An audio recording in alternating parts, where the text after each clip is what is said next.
నమస్తే అన్నా. నమస్తే రా. ఏందన్నా ఏడ కూర్చున్నావు శ్మశానంలో? ఏంట్రా, నాకు చాలా బాధగా ఉంది తమ్ముడు.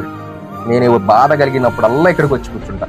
బాధ కలిగితే నన్ను గుళ్ళకి వెళ్ళాలన్నా.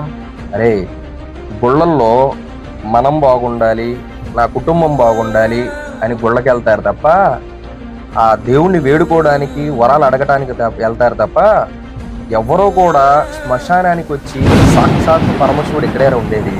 ఎందుకంటే మనం చచ్చాక చివరికి వచ్చేది ఇక్కడికే. ఇక్కడికి వచ్చిన తర్వాత ఎవరైనా మన బంధువులు సంక్రాంతికో లేకపోతే పండగలకు వచ్చినప్పుడే గుర్తుకొస్తాం. కానీ విడి రోజుల్లో వచ్చి ఎవరైనా మనల్ని చూస్తారా? మన అమ్మా నాన్న అయినా సరే, మన బంధువులైనా సరే, మన భార్య పిల్లలైనా సరే, ఎవ్వరు కూడా వచ్చి ఇక్కడ కూర్చోరు.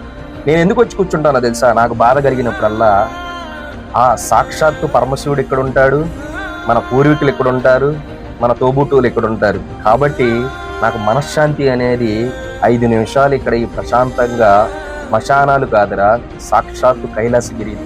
కాబట్టి నాకు ఇక్కడ ప్రశాంతత దొరికింది కాబట్టి నేను ఇక్కడే కూర్చుంటాను. అర్థమైందా? నిజం నిజం అది.